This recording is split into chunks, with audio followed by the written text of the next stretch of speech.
మనం ఉన్నాము. అలాగే ఈరోజు ప్రత్యేకత దేవాలయంలో మొదటిసారి ప్రభు బలను రొట్టెను విరిచి ద్రాక్షరసం తీసుకొని రావడానికి మనం ఒక విషయం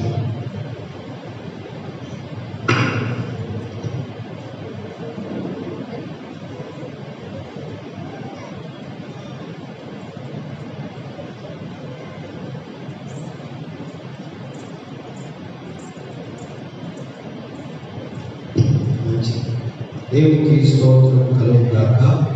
ఈ మొదటిసారి రొట్టెలు విరిచి ఈ మధ్యలో ఈ ప్రభువులను మనం స్వీకరించడానికి మనం సిద్ధపడి వచ్చాము. మంచిది. ఈ విధంగా దేవుని సన్నిధిలో, ఈ పరిశుద్ధమైన దేవుని సన్నిధిలో ఉండి ఆయన నామాన్ని ఘనపరిచి, ఆయన నామాన్ని మహిమపరిచి, ఆయన నామాన్ని కొనియాడి, ఆయన గొప్ప నామాన్ని మన జీవితాల్లో జ్ఞాపకం చేసుకుని ఆయన వైపు చూడడానికి ప్రభు కృప చూపినందుకు ప్రభుని స్తుతిస్తూ దయచేసి చిన్నబిడ్డల్ని సందేశం పంపించడానికి ప్రయత్నం చేయండి. యోహాను సువార్త 6వ అధ్యాయము 30 వచనం నుండి 33వ వచనం వరకు ఉన్న భాగాన్ని మనం చదువుగా విన్నాము. 30వ వచనం నుండి 33వ వచనం వరకు ఉన్న భాగాన్ని చదువుగా విన్నాము. ప్రభువు వారు అక్కడ జ్ఞాపకం చేస్తున్న విషయం ఏంటంటే 33వ వచనంలో పరలోకం నుండి దిగివచ్చు లోకమునకిచ్చు అది దేవుడు అనుగ్రహించు ఆహారం అయినదని నీతో నిశ్చయముగా చెప్పుచున్నాను. ప్రభు అన్న మాట, ఈ మాట నా మనసును ఈరోజు ధ్యానించాలని. అయ్యా చిన్నపిల్లలు మీ కొరకు సండే స్కూల్ ఉంది నాన్న. రాజు అయ్యా నాన్న సండే స్కూల్ ఉంది, సండే స్కూల్ పోండి. మంచి పిల్లలు కదా, సండే స్కూల్ పోండి.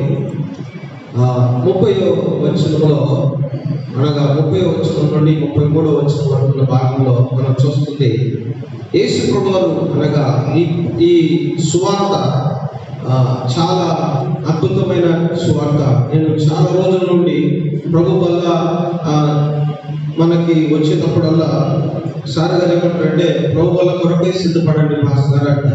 ఆ ఆలోచన మంచిదే, కానీ ఇది తరగనిది. అయితే దేవుని సన్నిధిలో కనిపెడితే దేవుడు ఇంకా ఇస్తాడని నాకు ధైర్యం వచ్చింది.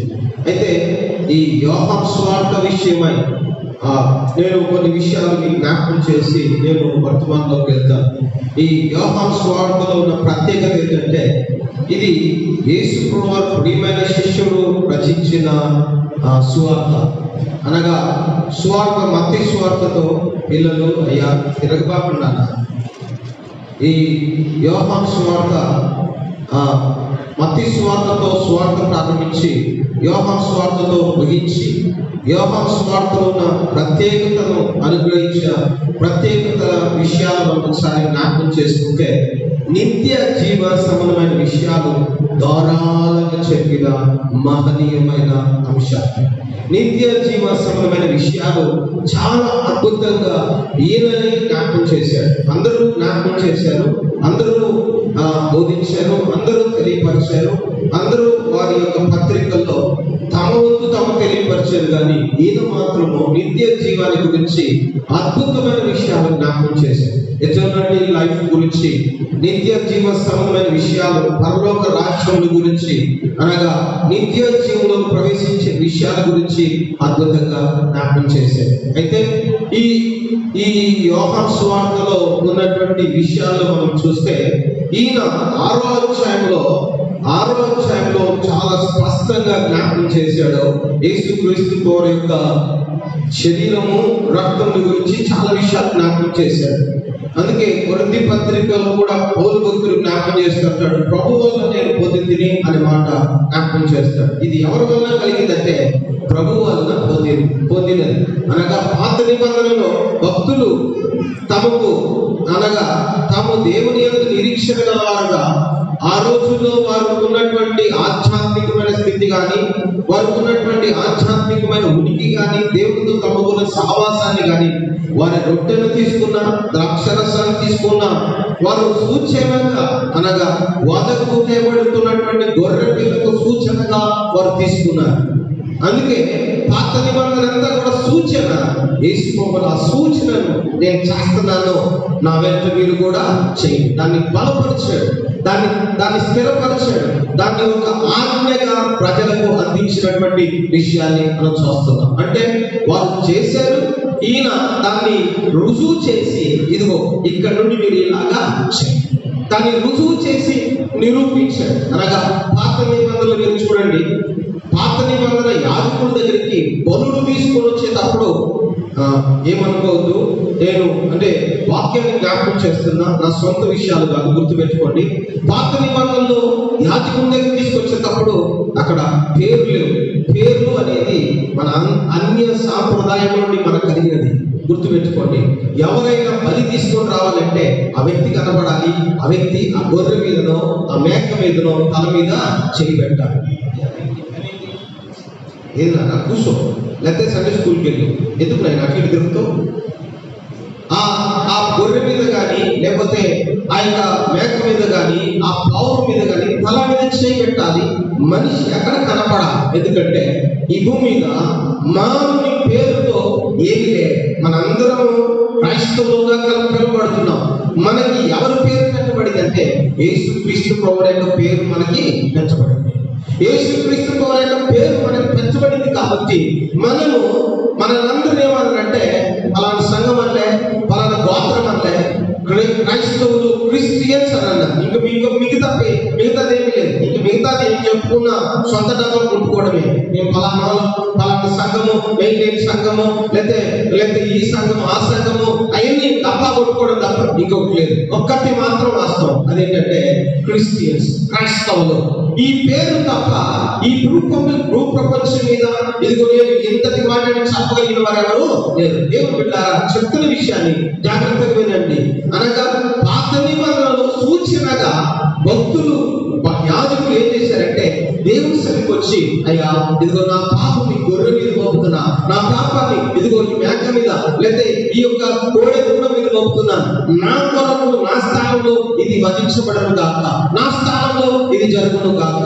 ఈ సూచన కాస్త యేసుక్రీస్తు కోరము తన యొక్క పరిస్థితిలో ఇది సూచన కాదు, ఇది నా శరీరం మూలముగా కలగబోతున్న నూతన నిబంధనతో కూడినటువంటి విషయం. అందుకని ప్రభు అంటున్నాడు 6వ అధ్యాయంలో, ప్రభు అంటున్న మాటలు, నేను పరలోకము నుండి దిగి వచ్చిన ఆహారం మీకు ఇచ్చినప్పుడు నేను వచ్చాను. పరలోకము నుండి దిగి వచ్చిన ఆహారం. ప్రభు అంటున్న మాట స్వయంగా తన మాటతో, తన నోటితో అంటున్న మాట ఏంటంటే, నేను మీకు జీవం ఇవ్వడానికి వచ్చాను, నేను మీకు పరలోకము నుండి ఆహారం ఇవ్వడానికి వచ్చాను. ఎందుకు ఆ మాట అన్నాడు అంటే, మీరు చూడండి ఒకసారి 6వ అధ్యాయం, యోహాను సువార్త 6వ అధ్యాయం 26, 27 వచ్చిన మనం చూస్తే,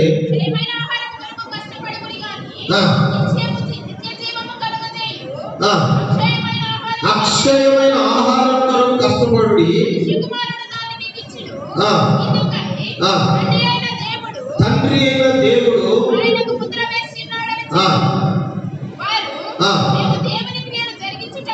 అక్కడ ఏమంటాడంటే, క్షయమైన ఆహారం కొరకు కాక కష్టపడు, అక్షయమైన ఆహారం కొరకు మీరు కష్టపడు. అది నిత్య జీవము కలుగజేయు ఆహారము. అది ఏంటంటే యేసుక్రీస్తు ప్రభువు యొక్క దేహం వలన కలిగినటువంటి ఆహారం. అక్షయమైనది అనగా నశించిపోనది, తరిగిపోనది, ఈ భూమి మీద నిత్యం నిలుచున్నది. అందుకే అక్కడే జ్ఞాపకం చేస్తూ అంటాడు, ఏమంటాడు అంటే అక్కడే జ్ఞాపకం చేస్తూ అంటాడు, మీ పితరులు అరణ్యంలో మన్నాను తినియువారు వారు చనిపోయింది. మన్నాను తినియు, చూడండి అక్కడే అంటాడు 28, 29 వచనాలు మనం చూస్తే అక్కడ ఏమంటాడంటే, మీ పితరులు అరణ్యంలో మన్నాను తినియు భుజించి వారు చనిపోయింది. వారు చనిపోయారు, వారు కణాల్లో ప్రవేశించలేకపోయారు అనే విషయాన్ని ప్రభువు వారు జ్ఞాపకం చేస్తున్నాడు. అందుకనే ఇదిగో పరలోకం నుండి దిగి వచ్చిన ఆహారం నేను మీకు ఇచ్చిస్తున్నాను. పరలోకం నుండి స్వయాన నేనే దిగి వచ్చి మీకు ఆహారం అవ్వాలనుకున్నాను, మీకు నిత్య జీవం కలిగించేటువంటి ఆహారంగా అవ్వాలనుకున్నాను. ఆయన నోటితో లేదా ఆయన ఉద్దేశానుసారంగా ఇక్కడ జ్ఞాపకం చేస్తున్న విషయము యోహాను భక్తుడు మనకి జ్ఞాపకం చేస్తున్నాడు. ఏమంటున్నాడు మనం చూస్తే అక్కడ, అంటే తన ఉద్దేశానుసారంగా యేసు వారి యొక్క ఉద్దేశాన్ని బయలుపరుస్తున్నాడు. పరలోకము నుండి దిగి వచ్చిన ఆహారము. ఈ ఆహారము ఎవరు దొంగ అనుగ్రహించేది కాదు, ఎవరు ఇష్టానుసారంగా కలిగింది కాదు, ఎవరి కోరికలు బట్టి కలిగినది కాదు, కానీ పరలోకం నుండి దిగి వచ్చిన ఆహారము. పరలోకం నుండి దిగి వచ్చిన ఈ ఆహారాన్ని మీకు ఇవ్వడానికి నేను వచ్చిన. ఎందుకు అంటే, ఒకటి జ్ఞాపకం చేస్తున్నా, ఒకటి ఈ లోకమునకు జీవమిచ్చు ఆహారం. అక్కడ ఏమంటాడు అంటే 33వ వచనంలో ఈ లోకమునకు జీవమిచ్చు ఆహారం. ఈ లోకానికి ఎలాగ జీవం ఇవ్వబడుతుంది? యేసువారు ఈ భూమి మీద వచ్చారు, చనిపోయారు, తిరిగి లేపబడ్డాడు, వెళ్ళిపోయాడు. ఈ రోజు సంఘము ఆయన ఆరాధిస్తుంది. ఈ లోకానికి ప్రచురించేది ఎవరంటే సంఘాన్ని, ప్రభుని ప్రచురించాలి. ప్రభు కోరుకుంటుంది ఏంటంటే 3వ అధ్యాయంలో ఆయన అంటాడు, అంటే 3వ అధ్యాయంలో అంటాడు, 19 యోహాను సువార్త 3వ అధ్యాయం 19-20 మనం చూస్తే, ఆ తీర్పు ఇదే, వెలుగు లోకములకు వచ్చాను గాని వారి క్రియలు చెడ్డమైనందున మనుషులు వెలుగును ప్రేమింపక చీకటిని ప్రేమించి దుష్కార్యం చేయి ప్రతివాడు వెలుగును ద్వేషించును, వెలుగునందుకు రాడు. సత్యవర్తుడైతే దేవుని మూలముగా చేయబడును అని వెలుగునందుకు వచ్చు. ఇక్కడ జ్ఞాపకం చేస్తున్న విషయం, వెలుగు గురించి జ్ఞాపకం చేస్తున్నాడు. ఈ వెలుగులో ఏముందంటే, మొదటి అధ్యాయంలో అంటాడు, ఆ మనుషులకు ఆయనలో జీవముండెను, ఆ జీవం మనుషులకు వెలుగై ఉండేది అన్నమాట. అనగా ఈ వెలుగులో జీవం ఉంది. ఎందుకు వచ్చాడు ఈ లోకానికంటే? జీవం ఇవ్వడానికి వచ్చాడు.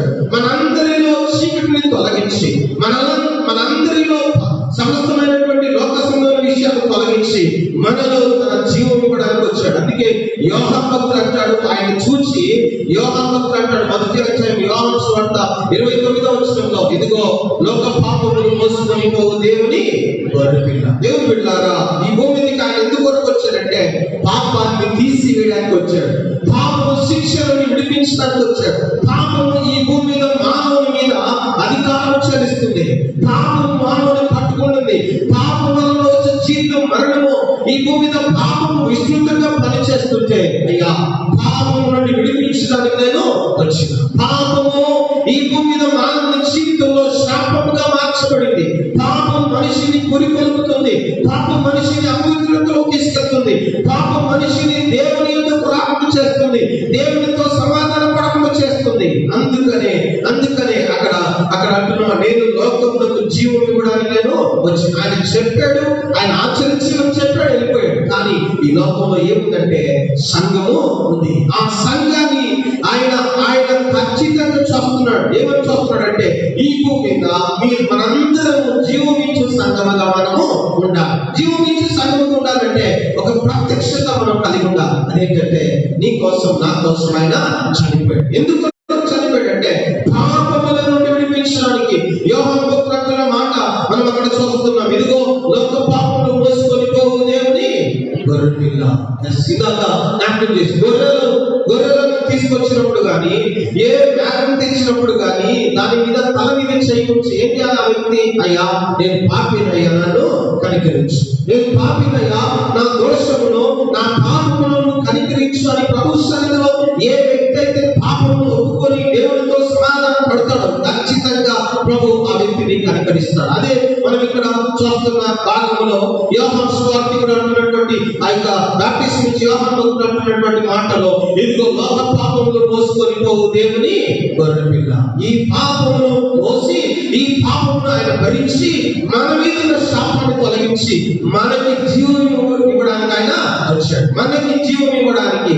నీ మీద నా మీద ఏముందంటే శిక్ష ఉంది, నీ మీద నా మీద ఏముందంటే తీర్పు ఉంది, నీ మీద నా మీద ఏముందంటే చీకటిలో దుష్క్రియల చేత ఉన్న మనల్ని ఆయన తన బిడ్డలుగా చేసుకొని జీవం ఇవ్వడానికి వచ్చాడు. అందుకే ఈ లోకానికి ఎందుకు వచ్చాడు ఆయన అంటే, జీవం ఇవ్వడానికి ఆయన వచ్చాడు. జీవాధిపతికి వచ్చాడు. జీవము మనందరికి అనుగ్రహించి, ఈ జీవము ప్రతి ఒక్కరికి పాస్యం, ప్రతి ఒక్కరికి మనం తెలియపరచాలి. ఎలాగా అంటే మన వ్యక్తిగత జీవిత సాక్ష్యము ద్వారా. చాలా మందికి ప్రభువులో చేయేస్తాం, వాస్తవమే ప్రభువులో చేయేస్తాం, వాస్తవం. వాస్తవమే. ప్రభు తీసుకుంటాం, ఏదో అందరూ తీసుకుంటున్నారు, ప్రభు నేను తీసుకుంటాను. అందరూ ప్రార్థన చేస్తున్నారు, నేను కూడా ప్రార్థన చేస్తాను. అందరూ పశ్చాత్తాపడుతున్నారు, నేను కూడా పశ్చాత్తాపడతాను. అందరూ సమాధాన పడతారు, నేను కూడా సమాధాన పడతాను. బిడ్డలారా, నీ వలన ఈ లోకములో క్రీస్తు యొక్క జీవము ప్రచురించబడాలి. గుర్తుపెట్టుకో, క్రీస్తు యొక్క జీవము ఈ భూమి మీద ప్రచురించబడాలి. అనగా నీవుగా కనపడాల్సింది. నేను నా పేరు, నా గొప్పతనము, నా గొప్పలు కాదు, ప్రభుల వారి యొక్క గొప్పతనము మన వలన ఈ భూమి మీద కనపరచబడాలి. ప్రభుల వారి యొక్క గొప్ప కార్యాలు మన వల్ల కనపరచబడాలి. ఏమంటాం? చిన్న కార్యం జరగాలి, ప్రభువు నాకు ఈ గొప్ప కార్యము చేశారండి, ఏసరి చేశారండి. అది అంటే ఎవరు అన్నా ఇక్కడదే, అది ఎవరిది కాదు. పౌలు అన్నాడు, నేనేం చేసినా యేసుక్రీస్తు కృప తప్ప నేను చేసినది ఏమీ లేదు. ఎందుకు అన్నారు ఆ మాట అంటే, లేఖన భాగం ఏం నేర్పించిందంటే, ప్రభువే నాకు ఈ స్థితిని కలుగజేశాడు, ప్రభువే నాకు ఇది పని చేశాడు, ప్రభువే నన్ను వివాహం చేశాడు, ప్రభువే నన్ను స్థిరపరిచాడు, ప్రభువే నన్ను ఆశీర్వదించాడు. ఎవరు కనపరచబడుతున్నారు అక్కడ? యేసుక్రీస్తు వారు కనపరచు. దేవుని బిడ్డలారా, ఈ భూమి మీద క్రీస్తు యొక్క జీవము ఎప్పుడు ప్రచురించబడుతుంది? క్రీస్తు యొక్క జీవం ఎప్పుడు ఈ భూమి మీద ప్రచురించబడుతుంది అంటే, నీ కొరకు, నీ పాపముల కొరకు శిక్షను అనుభవించిన యేసు అంటున్నాడు, నీ శిక్షను నేను భరించి నీకు నిత్య జీవం ఇవ్వడానికి నేను వచ్చాను. అందుకనే అంటున్నాడు. అయితే యోహాను సువార్త 6:33 వచనంలో నిజముగా ఆయన చెప్తున్న మాట, నిశ్చయముగా నీకు చెప్తున్న మాట ఆయన 6:33 వచనంలో అన్నాడు. అలాగే 49 వచనంలో కూడా అంటాడు. 47 వచనం, విశ్వసించువాడు నిత్య జీవం గలవాడు, జీవాహారం నేనే. మీ పితరుల అరణ్యంలో మన్నాను తిని చనిపోయింది, దీనిని తినువాడు సాగున్నట్లు పరలోకం నుండి దిగి వచ్చిన ఆహారము ఇదే. చూడండి దేవుని బిడ్డలారా, పరలోకం నుండి నేను అందించడానికి వచ్చాను. నేను ఈ లోకానికి సంపూర్ణంగా నేను నా యొక్క దేహాన్ని, నా జీవితాన్ని నీకు పండుగ ఇచ్చాను. మీరు పాపం నుండి విడిపించబడి, పాపం నుండి, అపవిత్రత నుండి, బలహీనత నుండి విడిపించబడి నా వైపు చూస్తే నేను ఖచ్చితంగా బాప్టిజం ఇచ్చి యోహాను భక్తులు చూసి అంటాడు, అయ్యా నా పాపములు మోసుకొని పోవు దేవుని గొర్రె పిల్లవి నీవే. నా శాపమును భరించేవయ్యా, నా పాపమును భరించేవయ్యా, నీకు వందనాలు. దేవుని బిడ్డలారా, క్రైస్తవ సంఘమా, నీకు నేను చేసినప్పుడు మనకి ఏం కనపడాలి అంటే, ప్రభువా నీ జీవాన్ని భూమి మీద ప్రచురించడానికి మాకు సహాయం చేయి. 1 కొరింథీ పత్రికలో అపోస్తలుడైన పౌలు వ్యక్తులు ఏమంటాడు? 11వ అధ్యాయంలో మనం చదువుతూ ఉంటాం. ఆయన ఏమంటాడు అంటే, ఆయన జ్ఞాపకం చేస్తూ ఒక మాట అంటాడు. 1 కొరింథీ పత్రిక 11వ అధ్యాయము 24వ వచనం నుంచి మనం చూస్తే, దానిని విడిచి ఇది మీ కొరకై నా శరీరము, నన్ను జ్ఞాపకం చేసుకుని దీన్ని చేయండి అని చెప్పాను.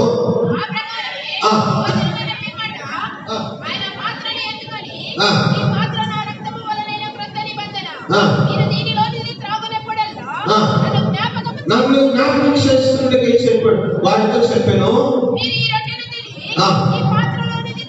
త్రాగునప్పుడల్లా ప్రభువు వచ్చే వరకు ఏంటంట, ఆయన మరణమును, ఇది జీవం.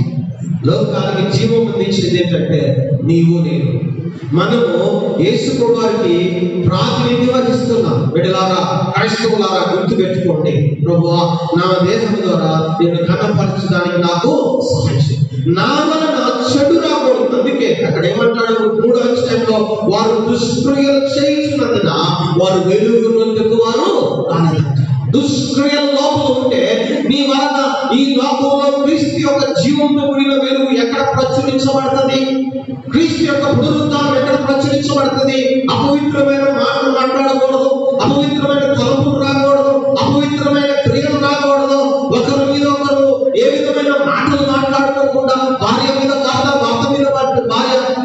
ఈరోజు ఎలాగైపోయిందంటే, ఈ టీవీ ప్రోగ్రామ్స్ చూసి భార్య మీద భర్త మీద భార్య, ఇద్దరు ఎలాగైపోయిందంటే అది ఒక నాటకం అయిపోయింది.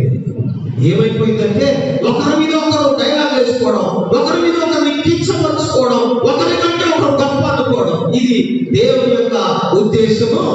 దేవుని బిడ్డలారా, గుర్తు పెట్టుకోండి. అదేదో వచ్చింది ఈ మధ్య, అంటే నాకు గుర్తులేదే, అవి నేను గుర్తు పెట్టుకోను. దాన్ని చూసి కుటుంబాలు కూడా అలాగే తయారవుతున్నాయి. అవి చూడటం బట్టి మనం కూడా అలాగే, మన పిల్లలు కూడా అలాగే ప్రవర్తిస్తున్నారు. వద్దు, మానేసేది అవన్నీ. అవి మంచిదిగా ఒకరినొకరు హెచ్చించడం, ఒకరినొకరు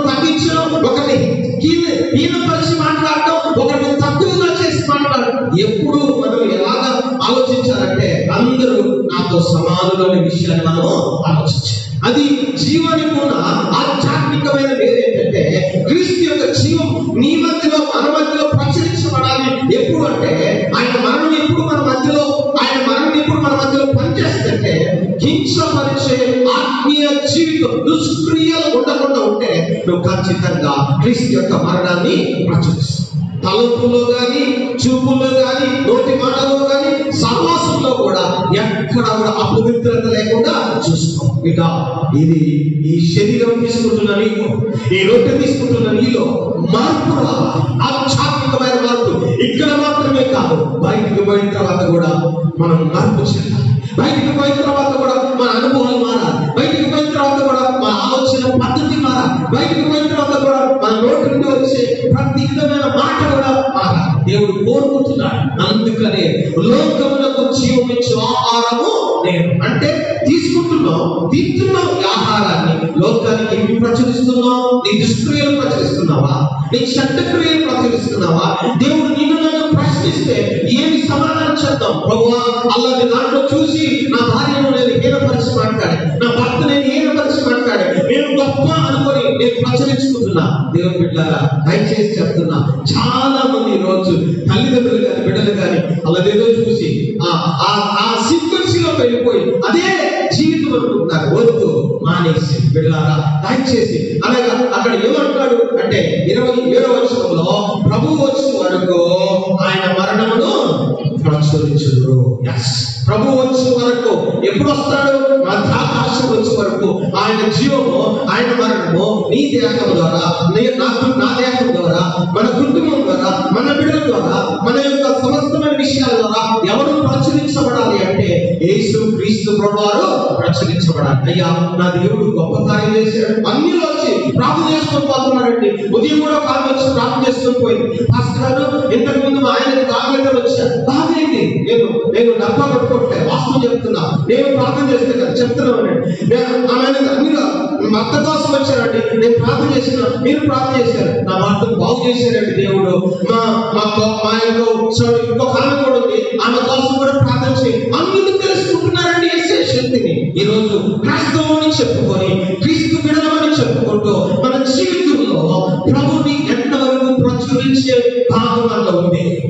ప్రభుని మనము ఈ భూమి మీద ఎంతవరకు ఈ లోకానికి మనం ఎలాగ చూపిస్తున్నాం? నీకు ప్రభుని కలిగి ఉండి, ఇప్పుడు ఒక కంపెనీలో పనిచేస్తున్నారండి. కంపెనీలో పనిచేసినప్పుడు ఏమనుకుంటారు యజమానుడు అంటే, నన్ను నా యొక్క పని వారందరూ నన్ను చూపించాలనుకుంటారు. మనము యేసయ్య అనేటువంటి ఆ కార్ఖానాలో పనిచేస్తున్నాం, ఆ మిషన్లో పనిచేస్తున్నాం. ఆయన మనందరికీ నాయకుడు. ఈ భూమి మీద యేసయ్య పేరు మనం తగ్గించుకొని యేసయ్య భూమి మీద చూపించగలిగితే అంతకంటే గొప్ప విషయం ఇంకొకటి లేదు. 6వ అధ్యాయంలో ఇంకొక మాట కూడా జ్ఞాపకం చేస్తాడు. 6వ అధ్యాయంలో ఏమంటాడు అంటే, యోహాను సువార్త 6వ అధ్యాయం 33వ వచనం నుంచి మనం చూస్తే 33వ వచనం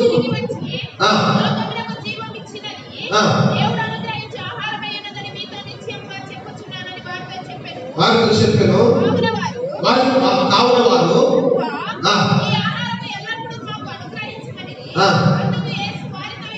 అందుకే వారితో ఇట్లను జీవాహారం నేనే, నా యొద్దకు వచ్చేవారు ఏ మాత్రం ఆకలి ఉన్నారు, నా యొక్క విశ్వాసం ఉంచేవాడు ఎప్పుడు. రెండోది జ్ఞాపకం చేస్తున్నాడు ప్రభువు వారు. ఇదిగో నా యొద్దకు వస్తే, ప్రభుల వారి యొద్దకు వస్తే, యేసు క్రీస్తు ప్రభువు పాదం దగ్గరికి వస్తే ఆయన అంటున్నాడు నా యొద్దకు వస్తే నేను ఏ మాత్రం వారికి ఆకలి కొనలేను. ఆకలి అంటే ఎటువంటి ఆకలి ఇది అంటే ఆధ్యాత్మికంగా ప్రభు శరీరంలో తృప్తిపరచబడితే లోకం వైపు చూడాల్సిన అవసరం నీకు లేదు.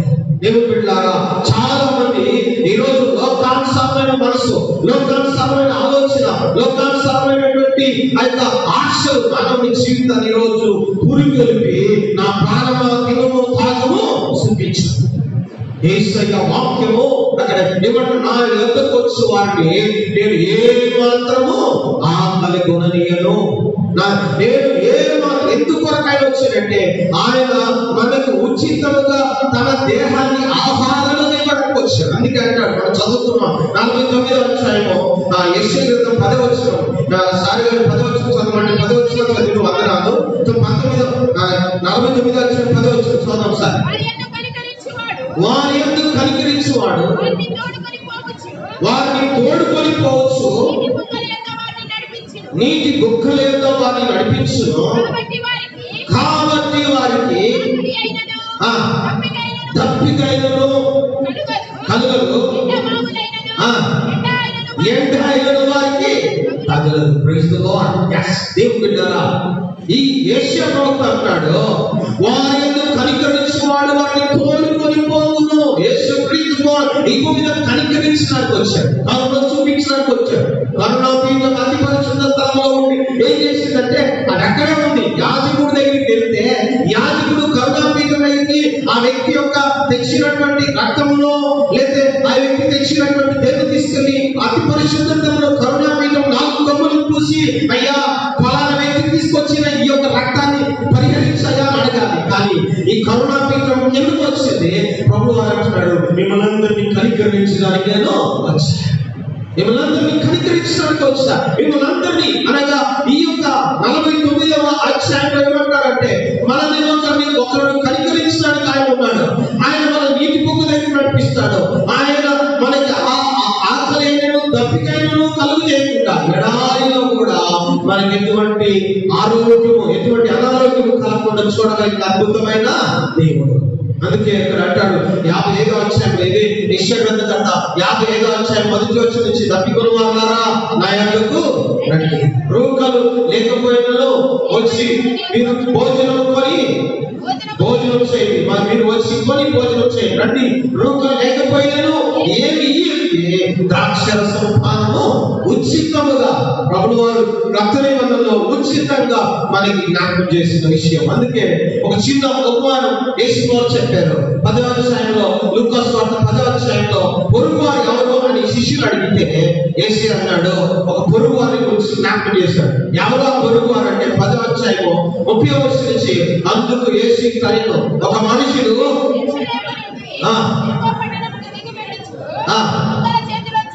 దొంగల చేతిలో చిక్కెను,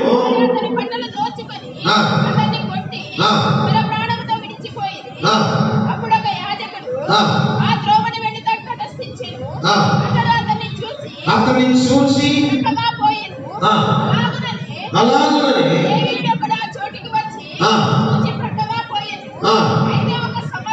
అయితే ఒక సమరయుడు ప్రయాణమై పోవచ్చు అతని మీద జాలిపడి పోసి అతని గాయములను కట్టి వాహనం మీద ఎక్కించి తీసుకొని పోయి అతన్ని పరామర్శించను.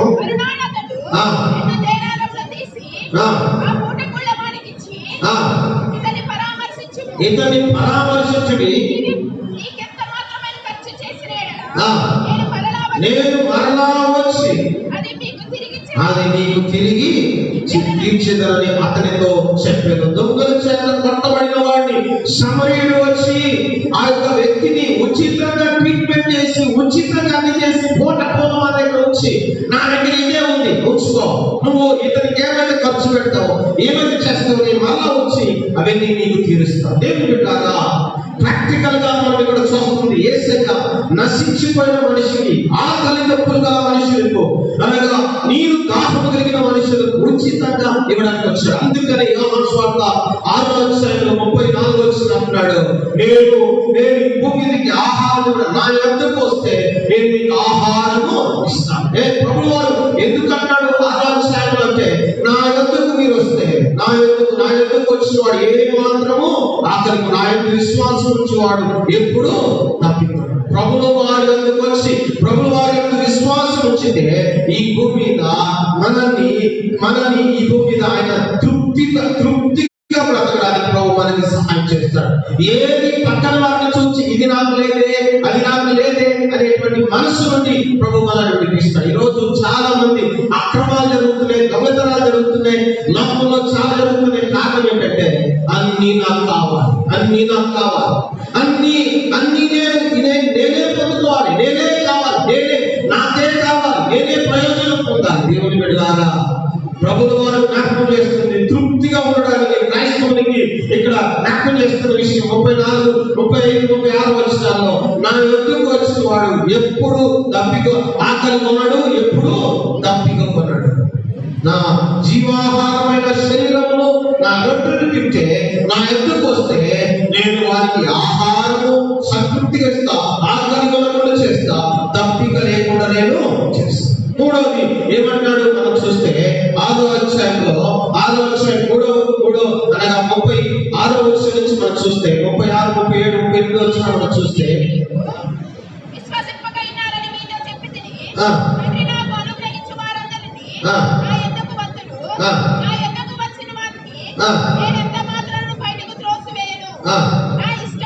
నా ఇష్టమును నేను రాలేదు, నన్ను పంపిన వారి చిత్తము నెరవేర్చుటకు పరలోకం నుండి దిగి వచ్చి. ఎందుకు వచ్చారంట ఆయన అంటే, తండ్రి యొక్క చిత్తమును భూమి మీద నెరవేర్చడానికి వచ్చాడు. దేవుని బిడ్డలారా, పరలోకమందున్న మా తండ్రి పరలోకములో ఎలాగైతే నీ చిత్తం జరుగుతుందో భూమి మీద నెరవేరును కాక అని ఎందుకు మనం ప్రార్థన చేస్తున్నామంటే, ఇది మన జీవితంలో ఒక భాగం అవ్వాలి. దేవుని చిత్తము. దేవుడు చాలా మంది అడుగుతారు, పాస్టర్ గారు దేవుని చిత్తం అయితే నేను చేయలాగా ప్రభు దగ్గర ప్రార్థన చేయండి, దేవుని చిత్తం అయితే ఇలా కలుగులాగా ప్రార్థన చేయండి, దేవుని చిత్తం అయితే ఇలా మూడులాగా మీరు ప్రార్థనలో కనిపెట్టండి. దేవుని చిత్తమును మనం ప్రభు దగ్గర కనిపెడితే, దేవుని చిత్తం కొరకు ప్రభు దగ్గర మనం అడిగితే ఖచ్చితంగా మొదట దేవుని చిత్తానుసారం ఏంటంటే, ప్రభు సన్నిధిలో దుఃఖపడి 1 కొరింథీ పత్రిక 2 కొరింథీ పత్రిక 7వ అధ్యాయం 10వ వచనంలో 7వ అధ్యాయం 10వ వచనంలో ఆయన పౌలు భక్తుడు జ్ఞాపకం చేస్తూ అంటాడు, 2 కొరింథీ పత్రిక దైవ చిత్తానుసారమైన దుఃఖము రక్షణార్థమైన మారు మనసు కలుగజేయను. ఈ మారు మనసు దుఃఖమును పుట్టించదు, ఈ లోక సంబంధమైన మారు మనసు దుఃఖమును పుట్టించదు. అయితే లోక సంబంధమైన దుఃఖము మరణమును అక్కడ దేవుని చిత్తానుసారమైన దుఃఖము, ప్రభువా ఎందుకు ఈ పని నా పట్ల జరగట్లే, ప్రభువు దగ్గర దుఃఖపడితే, ప్రభుని అడిగితే అది దేవుని చిత్తమో కాదో దేవుడు నీకు. చాలా మందికి అర్థం కాదు ఏంటంటే, తీసుకుంటాం ప్రభువా నేను రొట్టెలో చేపేస్తాను, ద్రాక్షరసం తీసుకుంటాను, వెళ్ళిపోతాం. దేవుని చిత్తం ఏంటో ఏ రోజైనా గ్రహించావా? నీవు దేవుని పని చేస్తున్నప్పుడు ప్రభువా నీ చిత్తానుసారంగా ఉన్నాను నడిపించు. దేవుని చిత్తము నీకు ఏం కలుగు చేస్తుందంటే, దుఃఖాన్ని కలుగు చేస్తుంది, రక్షణ కలుగు చేస్తుంది, మారు మనసులోనికి నిన్ను లోకం వైపు చూసే ఆ పరిస్థితి నీ జీవితంలో ఉండదు. ఒకటి లోకానికి ఎందుకు ప్రభు వచ్చాడంటే, పాపమును క్షమించి మనల్ని తన విడుదల చేసుకొని తన చిత్తానుసారంగా బ్రతికించడానికి వచ్చాడు. రెండవది, ఆయన ఆకలి కొననీయకుండా దప్పిక ఆకలి, ఆధ్యాత్మికమైన ఆకలి తీర్చడానికి వచ్చాడు. మూడవది, దేవుని చిత్తమును నెరవేర్చడానికి ఆయన వచ్చాడు. దేవుని చిత్తానుసారమైన మనసు ఈ భూమి మీద. ప్రభు ఏది చెప్పినా ఒకటే అన్నాడు, నేను తండ్రి చిత్తము ఏదైతే చెప్పాడు అందుకే అంటాడు. 17వ అధ్యాయంలో యోహాను సువార్త 17వ అధ్యాయంలో ఆయన జ్ఞాపకం చేసినటువంటి విషయాలు మనం చూస్తే, యోహాను సువార్త 17వ అధ్యాయంలో తండ్రి చిత్తము చొప్పున నేను ఈ గడియకు వచ్చిన మొదటి వచ్చి నుంచి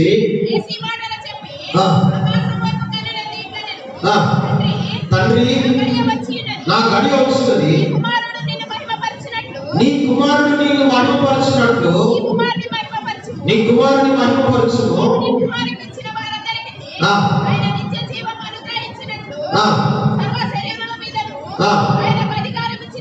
అధికారం ఇచ్చితివి, అద్వితీయ సత్యదేవుడు అయిన నిన్నును నీవు పంపిన యేసుక్రీస్తు ఎరుగుటే నిత్య జీవము చేయటం నీవు నాకు ఇచ్చిన పనిని నేను సంపూర్ణంగా నెరవేర్చి భూమి మీద నిన్ను మహిమపరిచింది. దేవుని చిత్తము నెరవేర్చడానికి వచ్చాడు. దేవుని బిడ్డలారా, ప్రభువు చిత్తం ఏంటో నీ జీవితంలో తెలుసుకో. ప్రభువు చిత్తానుసారమైన మనసు ఏంటో నీ జీవితంలో తెలుసుకో. ఖచ్చితంగా ప్రభువే నీకు ఖచ్చితంగా ఆయన నిన్ను జ్ఞాపకం చేసుకొని దీవించి ఆశీర్వదిస్తాడు. అదే ఆయన జ్ఞాపకం చేస్తున్నటువంటి విషయం ఏంటంటే, మనము దేవుని చిత్తానుసారమైనటువంటి వ్యక్తులుగా మనం ప్రవర్తించాలి. 4వ విషయాన్ని జ్ఞాపకం చేసి నేను ముగింపులోకి వస్తాను. 38, 39 వచ్చిన మనం చూస్తే 38, 39 వచ్చిన 6వ అధ్యాయము 38, 39 వచ్చినాలు, నా ఇష్టం నెరవేర్చడం నేను రాలేదు కానీ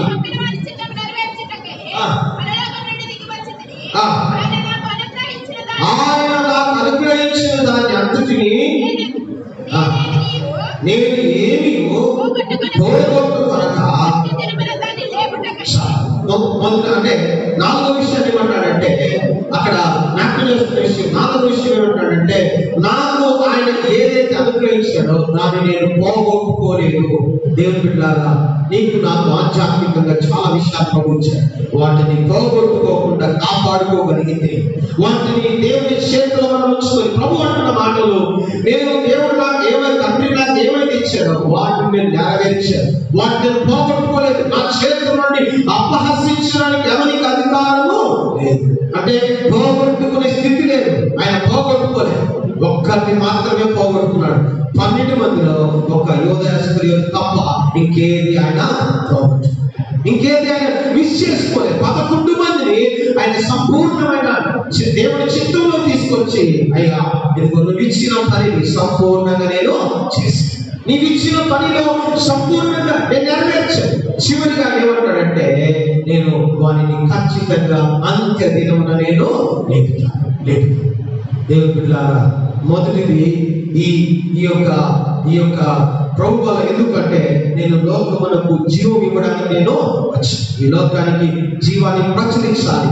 ప్రభువు పాదాల దగ్గర మనం తృప్తి మనము దేవుని సన్నిధిలో తృప్తి తీర్చబడుతూ ఆయన సన్నిధిలో మనం కనిపెట్టాలి. దేవుని చిత్తము మనం నెరవేర్చాలి. 4వది, మనం ఆయన చేతిలో ఉన్నాం. మనల్ని అపహసించేవాడెవడు లేదు. ప్రభువా నీ చేతిలో ఉండడానికి సహాయం చేయండి. 5వది ఏంటంటే, ఆయన తిరిగి రాబోతున్నాడు. ఆయన సన్నిధిలో ఉండడానికి సంపూర్ణ సంతోషం కొరకు మనము కనిపెట్టాలి. ఈ ప్రభు వలలో ఈ 6వ అధ్యాయంలో ఉన్న విషయాలు మీకు జ్ఞాపకం చేశారు. అందుకనే ఈ శరీరం తీసుకొని, ఈ రక్తం తీసుకొని మీరు నిత్య జీవం గల వారిగా మీరు బ్రతకండి. దేవుని బిడ్డలారా, ప్రభు వారు 6వ అధ్యాయంలో జ్ఞాపకం చేసి ఇంకా చాలా విషయాలు ఉన్నాయి. దేవుని చిత్తమైతే ఇంకా మనం ధ్యానం చేసుకుందాం. ఈ అక్షయమైన ఆహారం ఎటువంటిదో తెలుసా? మానవుని ఊహ వల్ల కలిగినది కాదు, మానవుని ఇచ్చ వల్ల కలిగినది కాదు. ప్రభువే అధికారపూర్వకంగా దానికి ముద్ర వేస్తున్నాడు. రండి నా యొద్దకు, నేను ఈ లోకంలో మీకు ఆహారము, దప్పిక, నీళ్లు, దాహం లేకుండా మిమ్మల్ని ఆశీర్వదిస్తాను, సమృద్ధినిస్తాను. రండి నా దగ్గరికి, మీ పాపము క్షమించి మీరు ఈ భూమి మీద నా జీవాన్ని ప్రచురించడానికి మిమ్మల్ని జ్ఞాపకం చేసుకుంటా.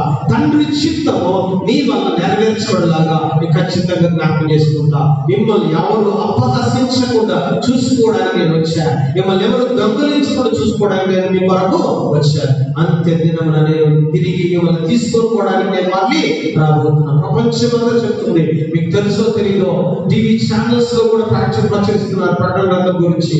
టీవీ ఛానల్స్ వారు కూడా ప్రకటిస్తున్నారు, యేసయ్య తిరిగి రాబోతున్నాడు. టీవీ ఛానల్స్ లో ఇప్పుడు ఒక పెద్ద న్యూస్ ఏంటో తెలుసా? యేసయ్య తిరిగి రాబోతున్నాడు. ఎందుకు తెలుసా? ఆయన రహస్య రాకడ సంఘాన్ని తిరిగి ఎత్తుకొని వెళ్ళడానికి రాబోతున్నాడు. సంఘాన్ని తన దగ్గర ఉంచుకోవడానికి, సంఘాన్ని వివాహం చేసుకొని ఆయన దగ్గర ఉంచుకోవడానికి రాబోతున్నాడు. ఆ సంఘంలో సభ్యులు ఉండడానికి ప్రభువా ఈ రొట్టెలో ఈ ద్రాక్షరసంలో చేయడానికి నాకు సహాయం చేయి. నీ జీవం నాకు దయచేయి. ఈ భూమి మీద తృప్తిగా బ్రతికి అనుకోని దయచేయి. నీ చిత్తం నెరవేర్చడానికి సహాయం చేయి. నీ మరణాన్ని ప్రోత్సహించడానికి సహాయం చేయి. నీ చేతిలో నన్ను ఎవరు దొంగిలించకుండా, నా జీవాన్ని, నా శరీరాన్ని, నా కుటుంబాన్ని దొంగిలించకుండా నాకు సహాయం చేయి. అంత్య దినమున లేపడానికి నేను ఎక్కడ ఉన్నా, బ్రతికుంటే నేను రూపాంతరం చెందాలి, ఒక క్షణంలో మార్పు చెందాలి. చనిపోతే నీ మాట, నీ దూరశబ్దం వినగానే నా దేహం తిరిగి ఇవ్వబడాలి. ప్రార్థన చేసుకుందాం. ప్రభు చూద్దాం. దేవుని బిడ్డలారా, ప్రభు చూద్దాం. దేవుని యొక్క సన్నిధిలో ఉన్న సంపూర్ణత మనం పొందుకొని ఆయన పరిపూర్ణతలోని దీవెనలు ప్రభు మనకి దయచేయను గాక. ఆయన కృప, ఆయన కనికరము, ఆయన క్షేమాభివృద్ధి దేవుడు మనకి దయచేయను గాక. ఆయన సన్నిధిలో సంపూర్ణమైన దీవెన ప్రభు మనకి దయచేయను గాక. ఆయన వైపు చూద్దాం. ప్రభువా, నీ సన్నిధిలో సంపూర్ణమైన దీవెన నాకు దయచేయి. ఆయన సంపూర్ణమైన ఆశీర్వాదం నాకు దయచేయి. అయ్యా, ఇదిగో నీ చిత్తమును నెరవేర్చడానికి కుమారుడు వచ్చాడు. తండ్రి చిత్తము నెరవేర్చడానికి కుమారుడుగా ఈ మీదకి వచ్చాడు. అది తండ్రి చిత్తము నీ పట్ల చేయాలని ఇష్టపడుతున్నాడు. ఆయన జీవాన్ని నీ కొరకు ప్రచురించాడు. ఆయన జీవాన్ని నీ కొరకు ఈ భూమి మీద ప్రచురించాడు. ఆ జీవం నీకు కావాలంటే ప్రభు చూడు. ప్రభువా, నీ సన్నిధిలో ఆ జీవం నాకు దయచేయి. నేను ఈ భూమి మీద ఎక్కడ కూడా తొట్టిల్లుపాటు లేకుండా ప్రభువా నాయనా నీ జీవాన్ని ప్రచురిస్తూ నాయనా మంచి మనసు కలిగి ఉండడానికి సహాయం చేయి. నీ కృపను నేను పొందుకొని నీ కుమారుడిగా నీ కుమార్తె ఉండే ఆ గొప్ప కృపను నాకు సహాయం చేయి. ఎప్పుడు కూడా లోకం వైపు చూచి లోకానుసారమైన మనసు కాకుండా నీ చిత్తానుసారమైన మనసు నాకు దయచేయి. నీ చిత్తమును నెరవేరుస్తూ నాయన నీవిచ్చే దాంట్లో నేను తృప్తిగా బ్రతికే అనుభవాన్ని నాకు దయచేయి. నీవిచ్చే దాంట్లో నేను తృప్తిగా నీ బిడ్డగా నేను బ్రతుకుతూ నీ సంపూర్ణమైన దీవెన ఆశీర్వాదం మాకు దయచేయి ప్రభుని అడుగుదాం. ఆ జిట్టులపై కనికరం దీవెన ఆశీర్వాదం దేవుడు మనకి దయచేయను గాక. మహోన్నతులమైన మా పరలోకపు ప్రియమైన తండ్రి, నీకు వందనాలు, స్తోత్రములయ్యా, కృతజ్ఞతలు చెల్లిస్తున్నా ప్రభా. అవును ప్రభా, నీ సన్నిధిలో ఆయన నివేశిన ఈ యొక్క నాయన ఆహారం, ఈ రొట్టె, ఈ ద్రాక్షరసము ఈ భూమి మీద జీవము అందించడానికి వచ్చారు. ఈ భూమి మీద మాకు ఆకలి తప్పులు తీర్చడానికి వచ్చారు. ఈ భూమి మీద దైవ చిత్తం ఏంటో ప్రత్యక్షపరచడానికి వచ్చారు. ఈ భూమి మీద మేము ఎవరి చేత దొంగలించబడకుండా, ఎవరి చేత నాశనం కాకుండా, ఎవరు మమ్మల్ని ఆయన నాశనం చేయడానికి మమ్మల్ని కాపాడడానికి వచ్చారు. మీకు వందనాలు. అంత్య దినమున మమ్మల్ని లేకపోతున్నాను ఆ మేల్కొల్పు ప్రతి ఒక్క క్రైస్తవుని జీవితంలో దయచేయమని, ఆశీర్వదించమని, నీ సంపూర్ణమైన దీవెన, నీ మరణమును ప్రచురించే కృపను, ఆశీర్వాదం మాకు దయచేయండి. నీకే స్తుతులు, స్తోత్రములు, సమస్త మహిమ ఘనత నామానికి చెల్లిస్తూ యేసు క్రీస్తు నామమున అడిగి వేడుచున్నాము తండ్రి. ఆమేన్.